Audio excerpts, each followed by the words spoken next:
Assalamualaikum warahmatullahi wabarakatuh. Perkenalkan, nama saya Rifki Arya dari TRO Angkatan 2024. Dan di video ini saya akan membahas analog to digital converter atau ADC. Sebelumnya mari kita bahas dulu yaitu sinyal analog dan juga digital. Sinyal analog adalah sinyal kontinu yang merepresentasikan variabel fisik nyata seperti tegangan dari potensiometer, suhu, atau suara yang berubah secara halus terhadap waktu.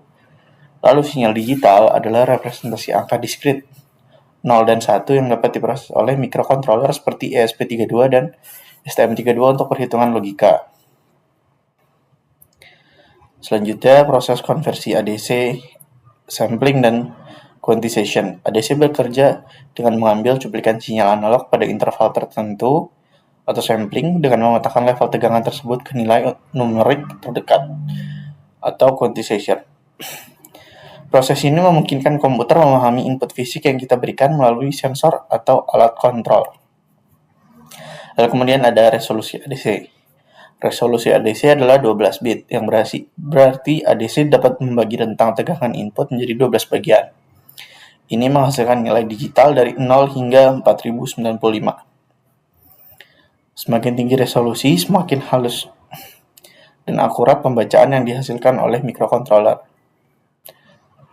Parameter penting ADC: resolusi jumlah bit yang menentukan kehalusan data, 8, 10, atau 12 bit, sampling rate seberapa cepat ADC mengambil data dalam 1 detik atau SPS, reference voltage atau batas tegangan maksimum yang dapat diukur, biasanya 3,3 volt. Linearity, keakuratan ADC dalam mengikuti perubahan linear tegangan input. Selanjutnya, ADC pada ESP32, fleksibilitas luas. ESP32 dilengkapi dengan dua modul ADC, yaitu ADC1 dan ADC2 dengan total 18 saluran. Secara default mendukung resolusi 12 bit. Mendukung juga attenuation untuk rentang tegangan berbeda dan ideal untuk proyek IoT dengan sensor analog. Lalu ADC pada STM32, performa industri. STM32 dikenal dengan ADC-nya yang sangat stabil dengan cepat. Ada model seperti F103 atau Bluepill memiliki ADC 12 bit yang sangat presisi. Fitur DMA atau Direct Memory Access pada STM32 memungkinkan pengambilan data ADC tanpa membebani CPU. Sangat efisien untuk pemrosesan cepat. Lalu perbandingan spesifikasi pada SP32 dan STM32. Untuk resolusi dan jumlah saluran, dia sama, resolusinya 12 bit, 0 sampai dengan 4095, lalu salurannya juga sama, 10 hingga 10 saluran. Sedangkan tegangan operasinya SP32 3,3 volt, STM32 3,3 volt dengan toleransi beberapa titik 5 volt. Fitur unggulan pada SP32 yaitu Wi-Fi atau Bluetooth integrated. Sedangkan untuk STM32 itu hardware DMA support. Setup eksperimen potensio kali ini adalah komponen potensiometer 10 kilo ohm digunakan sebagai pembagi tegangan variabel untuk memberikan input 0 sampai dengan 3,3 volt.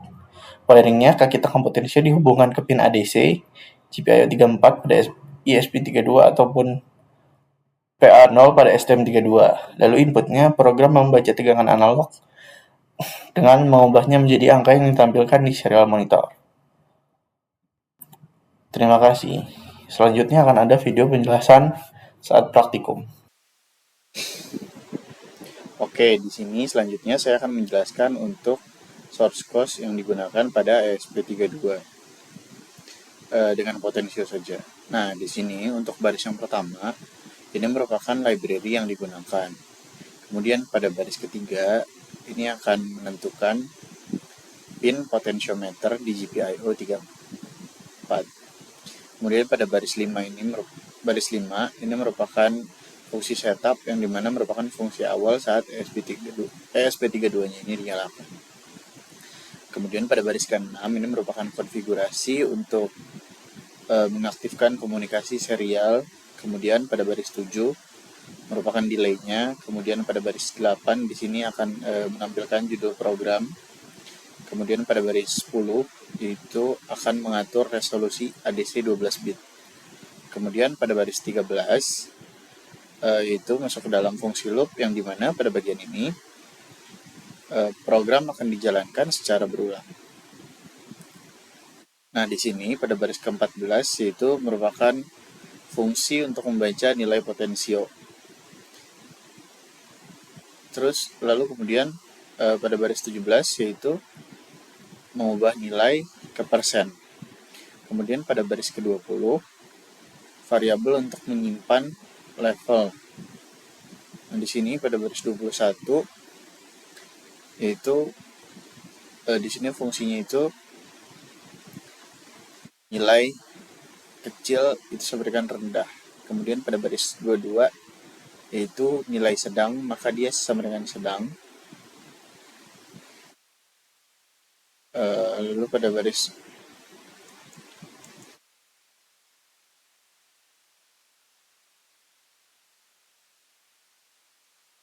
kemudian pada baris 22 itu nilai sedang sama dengan sedang, kurang dari 2500. Kemudian di sini pada baris 23 yaitu nilai tinggi yang besar itu sama dengan tinggi. Kemudian pada baris 25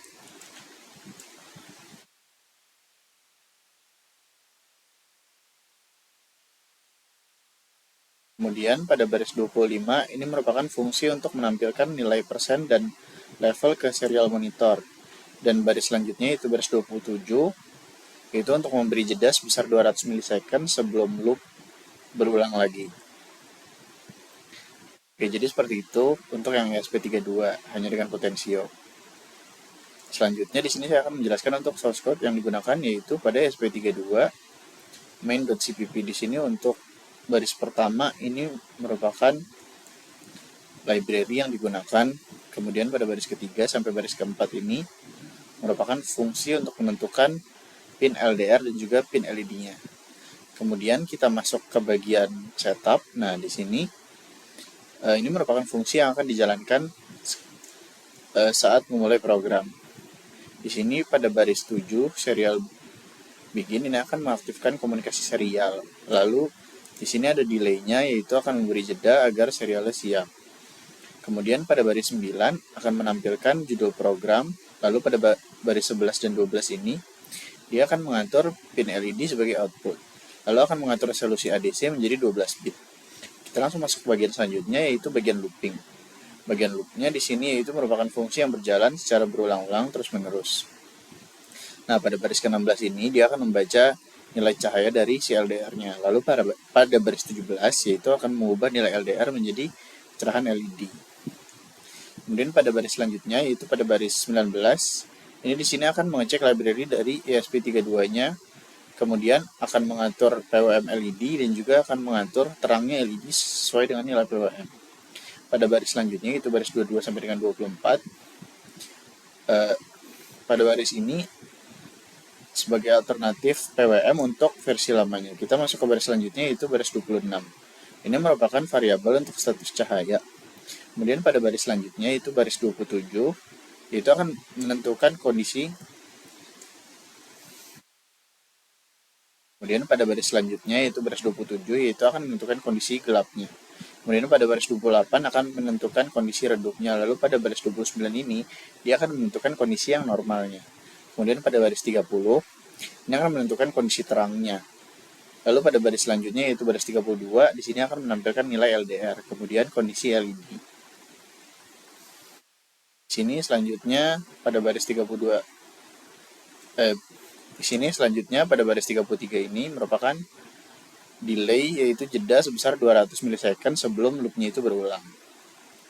Oke, jadi seperti itu untuk penjelasan source code. Oke, jadi seperti itu. Oke, jadi seperti itu untuk penjelasan source code pada ESP32. Selanjutnya di sini saya akan menjelaskan untuk source code yang digunakan pada STM32. Nah, di sini pada baris pertama itu merupakan library yang digunakan, kemudian pada baris ketiga sampai dengan kelima itu akan mengatur pin input dari LDR, kemudian potensio dan juga LED-nya. Lalu kita masuk ke fungsi setup. Ini merupakan fungsi awal saat STM32 dinyalakan. Nah, di sini pada baris 8 akan mengaktifkan komunikasi serial, kemudian pada baris 9 merupakan delay-nya, kemudian pada baris 10 ini akan menampilkan judul program. Lalu pada baris ke-11 akan mengatur pin LED sebagai output. Lalu kita masuk ke bagian fungsi loop. Nah, ini merupakan fungsi yang akan dijalankan secara berulang secara terus-menerus. Pada baris ke-15, ini akan membaca nilai cahaya dari LDR. Lalu pada baris ke-16 akan membaca nilai potensio. Lalu di sini pada baris ke-17 akan mengubah nilai dari potensio menjadi kecerahan LED. Lalu pada baris ke-18 akan mengatur LED sesuai nilai PWM. Lalu pada baris ke-19 ini akan menampilkan nilai LDR, potensio, dan juga LED. Lalu pada baris 20 yaitu akan memberi jeda sebesar 200 milisecond sebelum mengulang loopnya. Oke, ini merupakan ESP32 yang menggunakan potensio. Di sini kita upload project terlebih dahulu. Setelah itu, setelah diupload programnya, maka tampilannya akan menjadi seperti ini. Lalu kita buka serial monitor, lalu kita start monitoring, maka dia akan 0% terlebih dahulu. Lalu di sini untuk potensionya, yang kanan yaitu ground, lalu yang tengah itu input, dan yang kiri itu adalah tegangan input. Oke, di sini masih 0%. Lalu kita coba untuk memutar potensionya. Setelah diputar, maka dia akan berubah menjadi sedang. Kemudian jika kita putar lagi sampai mentok, dia akan menjadi tinggi,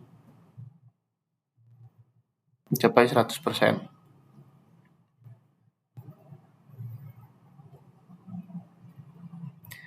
Lalu jika kita putar lagi, dia akan kembali rendah mengikuti nilai putarannya.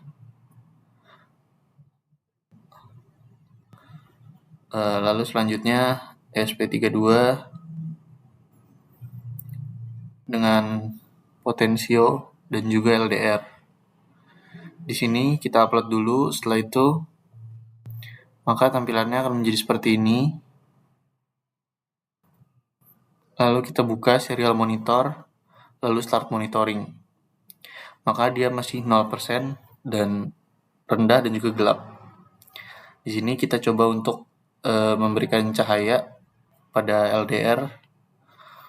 Maka setelah diberikan cahaya, LDR akan menangkap cahaya dan nilainya akan berubah menjadi 30%-an dan redup, dan semakin naik.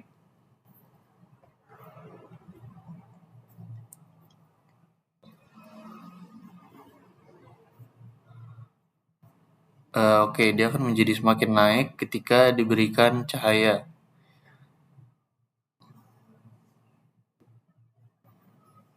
Untuk wiringnya di sini yang kanan yaitu ground, yang tengah yaitu input, kemudian yang kiri adalah tegangan input.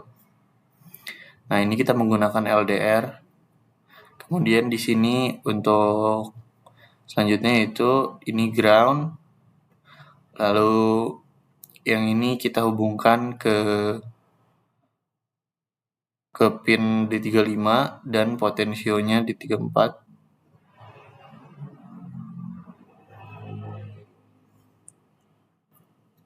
Oke, sekian, terima kasih.